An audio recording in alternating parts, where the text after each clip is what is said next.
You're listening to an archived Cabral Concept podcast. After listening to this show, check out the most up-to-date podcasts available at stephencabral.com/podcasts or search directly on iTunes. And now, welcome to the Cabral Concept, where board-certified naturopath and integrative health practitioner Dr. Stephen Cabral shares how he was diagnosed at the age of 17 with a life-altering illness and given no hope for recovery. It was only after studying and traveling all over the world did he discover how to combine ancient Ayurvedic healing practices with state-of-the-art naturopathic and functional medicine to fully rebalance the body and re-energize it with life. It's time to discover how to get well, lose weight, and finally feel alive again. And now, here's your host, Dr. Stephen Cabral. Today we have our first house call of the weekend.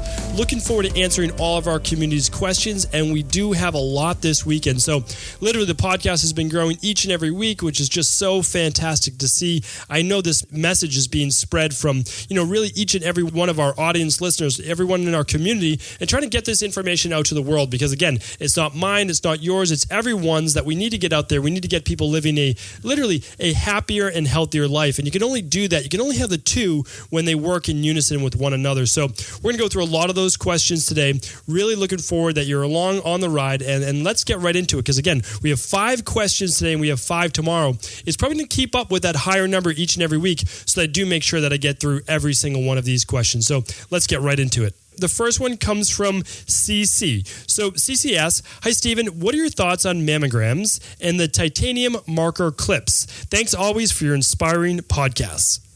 Okay, CC, so to answer your question, I just want to back up one moment. So when we're looking at doing a mammogram, and again, let me just make this clear. So for anyone who doesn't know what a mammogram is, we're basically looking at a very strong X-ray of the breast tissue in women to look for potential cancer.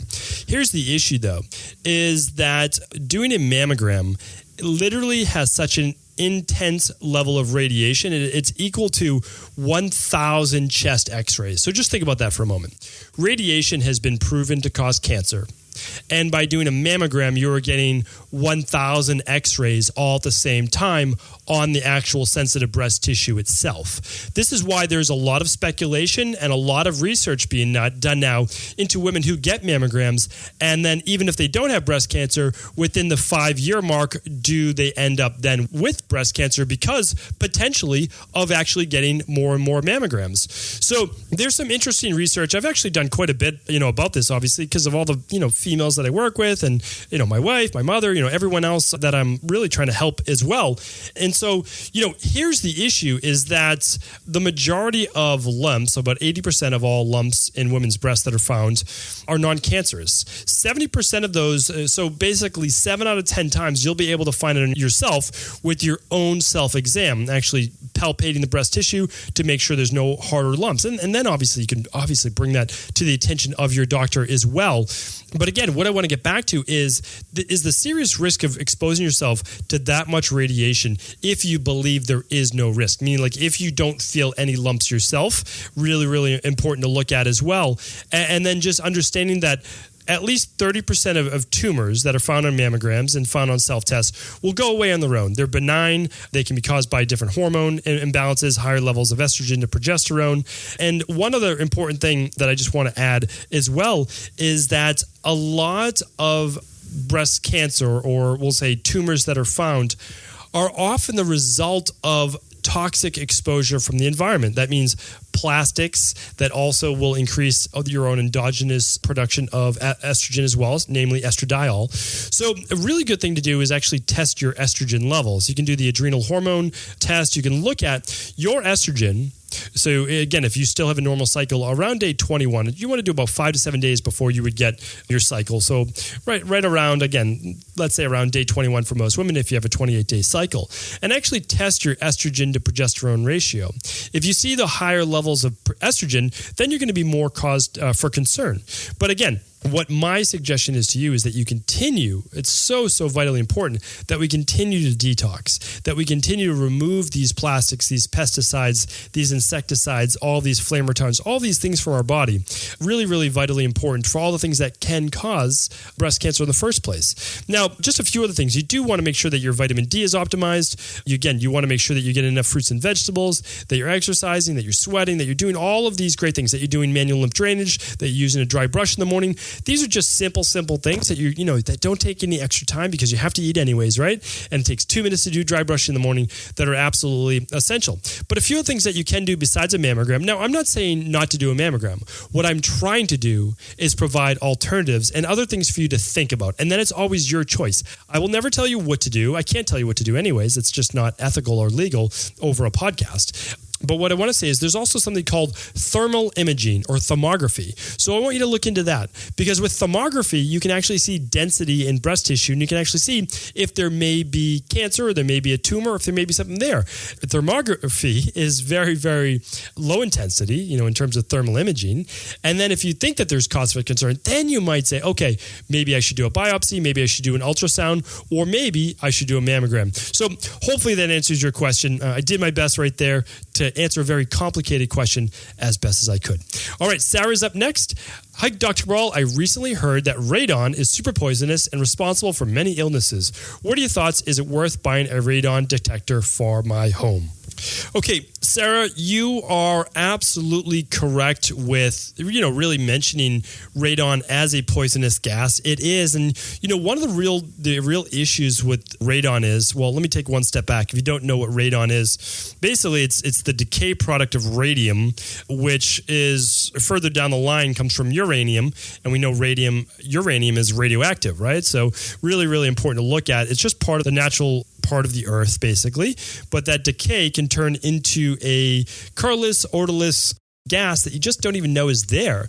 And the issue is that it's the second leading cause of lung cancer. So even if you don't smoke, you can get lung cancer and get it from different things. Well, and again, lung cancer is really important to watch out for because I think there's about 21,000 with the latest research I read. So about 21,000 people a year die from lung cancer from, I believe, just radon alone. So really, really important to look at. About 115 homes right now have some levels of radon. There should be no levels of radon.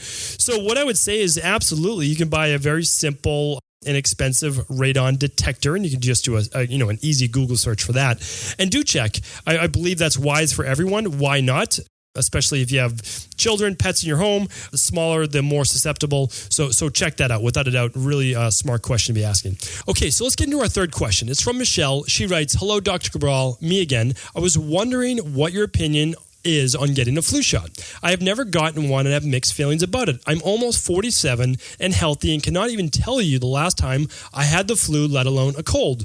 Just curious to know your thoughts. If you have already addressed the subject, please just respond to it with the podcast number. Thanks as always for your selfless time and energy you put into helping others. So grateful. Be well, Michele." Thank you, Michele. I appreciate that. So I haven't talked about the flu shot before, and it's not that I'm, afraid to talk about it or anything like that. It's just that so many people are so dogmatic about their actual beliefs about health, about conventional medicine, about, just in terms of the way that we should live our life, that they forget that there are different opinions and that always this kind of like what's known as the predominant philosophy right now is not always the correct one. If you go back through history, believe me, you see that in almost every case with pharmaceuticals, it does more damage than good. Now, can we use it in the acute? Yes, and that can save lives. Absolutely. Believe in it. Believe in all the best technology. Use it myself. However, not for ongoing overall health. So I just want to give you a few things to think about this. The people that are most at danger for life-threatening risk because of the flu, although still not great, are supposedly infants and elderly. And I'm going to get to that in just a moment. For a healthy person to get the flu shot or not get the flu shot, if you got the flu, worst case scenario, you'd be out of work for a couple days. Worst case scenario. Now, let's look at it this way. We can also keep ourselves healthy through doing things like eating mostly a plant plant-based diet, through doing smoothies, through doing good low glycemic berries, through doing additional vitamin C, through using zinc, through using vitamin D during the wintertime as well. And so you also want to keep in mind that with the flu vaccine too, they're choosing the strains, and there's about 300 to choose from. They're doing about 2 to 3 strains about 3 months or so before it's actually a flu season. And as you can see by the CDC reports from previous years, you'll notice that a lot of the time, the flu vaccine was completely ineffective that year because they chose the wrong strains. And again, it's their best guess. They're trying to guess, and they're saying, oh, well, maybe it's 20% effective. Maybe it's 30% effective. Effective against what? That's really, what are they measuring that against? My other big thing is this, is that a lot of people that I see who get the flu vaccine actually get flu-like symptoms, or a mini flu, as we'll call it. I would rather get nothing at all. Like, that's my opinion. Or just get the normal. You might get a little chest cold, a little sinus cold, not infection, and then you just wipe that out naturally. The other thing is this, is that when people say like, oh, well, you need to look at the clinical evidence, you need to do this, look at that. Believe me, like every recommendation I give you, I take very, very seriously. I get my opinion, and the thing that I try to present to you is always based on research. It's not on hearsay. It's not even based on just anecdotal evidence. What I'm showing you is this, and the facts show this: a scientific review of over 50 different studies involving over 250,000 children from ages 6 to 23 did not show any evidence that young children benefit from the flu vaccine. It says, in fact, results show the flu shot was no more effective than a placebo. Yet at the same time, research has shown that the injection itself can lead to serious health complications in patients of any age. Problems include infection, adverse immunological response, and even death. And believe me, there are millions of dollars paid out from harm done from just the flu vaccine alone, meaning liver damage or typically neurological-based damage. The other thing you'll find, if you actually read the wrapper on the flu vaccine, like if you look at all that big paperwork written in like 3-point font so that you never read it, it says at no point, it basically says this, it says, the flu vaccine has never been shown to be effective or reduce any cases of the flu. It will show you that, and it will show that in the clinical research. The head of the CDC, previous head of the CDC, has already come out and say that. The other thing I worry about is just being a little too willy-nilly about putting aluminum and mercury and heavy metals in our body. If you read the ingredients of the flu vaccine, you would never put that in your body. Like, you would never want to put things that have been known to cause Alzheimer's, dementia, and Parkinson's, as well as MS and other issues, even just like high blood pressure and diabetes, in your body by exposing yourself to these heavy metals. So there's neurological risk. There's actual brain-based risk for Alzheimer's, like I said, and dementia. And, for the most part, I don't want to expose myself to viruses that I don't need to be exposed to, that I can just on my own keep myself healthy. So, of course, I'm assuming you're getting my tone of that I cannot recommend the flu vaccine, would not recommend the flu vaccine. And I actually think that we have to be a little bit more gentle in our philosophy for those people who decide not to get it and those people who do. Now, I know there's a lot of people out there right now, whether it's school-based or whether it's having like babysitters or nannies or anything like that, they like make them get it. But the truth is that you are then going to be more susceptible to passing on the flu to other people. It doesn't make sense, at least for an inoculation-based period. And that's the truth. That you can see that literally in the evidence. And so what I'm saying is this: let's just be careful about going what mainstream media wants you to believe. I'm also very wary about any time they give away a free anything in terms of pharmacological measures. Meaning, like, if I'm walking into a CVS or a Walgreens or a place like that, and they're saying get 20% off with your flu shot today, or get a free flu shot with any purchase, or just get a free flu shot, I'm saying, is it really for my protection, or why are they giving away all of these flu vaccines? Seems very strange. They could be doing a lot more benefit for a lot more people by giving out free things rather than just flu shots, especially since the evidence is not showing that it's helping to prevent the flu. So show me some evidence that it prevents the flu, and I'll say, okay, now we're on to something. But there is not that evidence. And so I just want to be, again, the other thing is this too: everyone should be entitled to do what they feel is best for their body. So I'm giving you my opinion today, but Michele and anyone else listening, I want you to know that you should always do what you feel is best for your children. At the end of the day, they're your children. You need to do what you feel is absolutely best for their well-being. And everyone should be allowed to do that, right? As long as you're not putting them in danger, which again, the studies show over 50 studies. Now, if it was like one study or two studies or even a dozen studies maybe that showed there wasn't effectiveness, I would say, okay, well, there's a lot more that do. But no, this is 50 studies over 250,000 people showing that it's no more effective and it's not effective at all and no difference between that and the placebo. So again, when someone says, well, no, the evidence doesn't show that, the evidence does show that the flu vaccine is not effective. So again, knowing that fact, would I knowingly then put mercury and aluminum in my body, expose myself to the flu in general? And my answer is absolutely not. So again, everyone should be entitled to their own opinion. And again, whether you agree with me or not, that's okay. Again, we can still be friends. Everything's good. And I just want you to make sure that you're making the best possible choice for you. But it's not just the flu vaccine. I want you to look at anything. So whenever you're presented with something that you should do, whether it's pharmacological, surgery-wise, whatever, just look at the alternative. All I'm asking is that you look at it, and if you still say, no, this is the best method that I believe, then absolutely do it. And then you'll sleep really soundly at night. You'll be good to go. All right, so let's move on to the next question. Okay, our next question is from Rebecca. She's writing in, hi there, I'm interested in the genetic DNA wellness package, but I have a few questions. 1, do the results cover what would be in all of the other targeted packages, such as the omega-3, hormone, etc.? And 2, would it be possible to submit to insurance for coverage? Okay, Rebecca, great questions. So I want to answer this pretty succinctly and hopefully very straightforward. When you do a genetic test, that is the only test basically that you're running that will never change in your lifetime. So what I mean by that is that we are all given a specific genetic code made up of what we look at specifically as single nucleotide polymorphisms, or SNPs. And that basically allows for the expression of your genes. So it lets you know what you are susceptible to in life, like what's good and what's, moderate based on lifestyle and what's not as good that we need to watch out for in terms of nutrition, stress, diet, exercise, supplements, all that type of good stuff. So the interesting thing is we get one copy from our parents, one copy from our mother, one copy from our father, and then the other test, the omega-3, the hormone, the hair tissue mineral analysis, organic acid test, thyroid, any of those, is then it's not our genotype, but that's called our phenotype. That's what we've become. That is what our body is doing at this present moment when we take that lab. So the genetic test is one of those amazing things that everyone should do. We have kind of whole families do it as well. There is 10% off if you run 2 genetic tests. You just email our office for that. So basically what I'm saying is what that does is it allows you to see what you're going to be susceptible to in life. It's a 100-page report.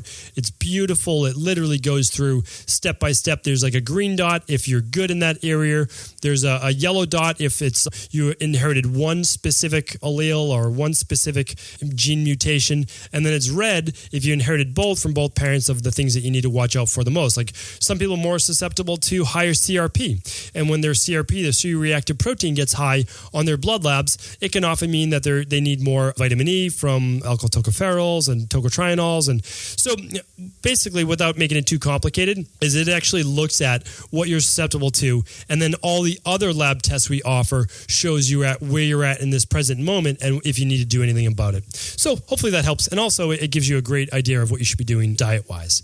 All right, Michael is up next. Michael's asking, hello, Dr. Cabral. My name is Michael from Alberta, Canada. Thank you for your encouragement and great content. My question is actually for my grandmother. She has recently become very ill because of what has been called liver failure from apparently drinking in excess.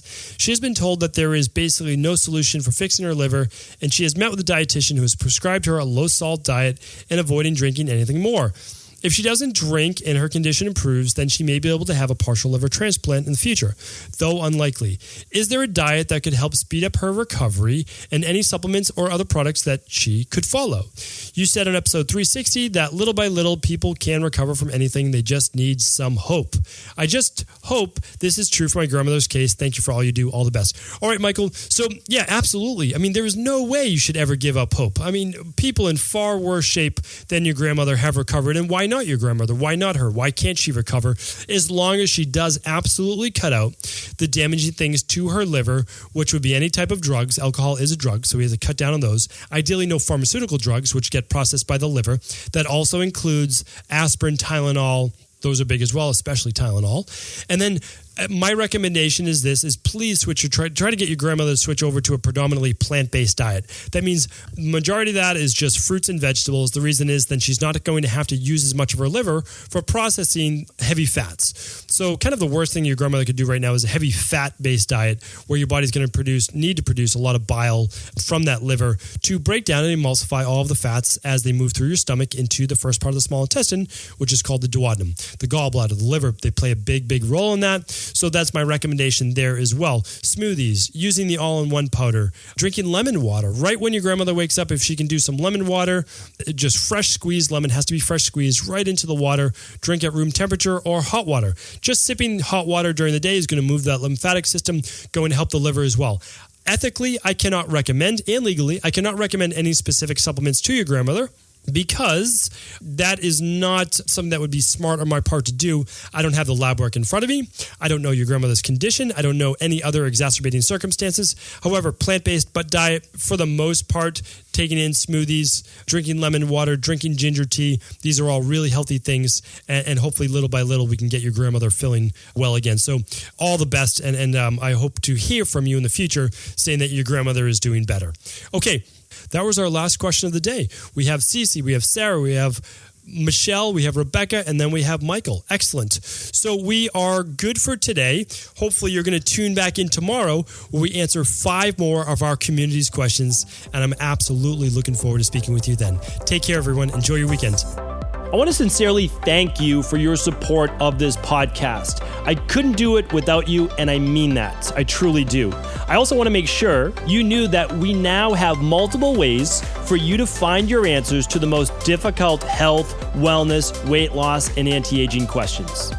You can find podcast-specific topics like thyroid, adrenal, hormones, sleep, digestion, Ayurveda, and many more at stephencabral.com/podcasts that will then link you to your favorite Apple, Spotify, and other podcast players. Plus, all new podcasts and weekly exclusive video content is being added to our YouTube channel at youtube.com/Stephen Cabral. And that's Stephen with a PH. Head on over and subscribe so that you don't miss any of the exclusive content.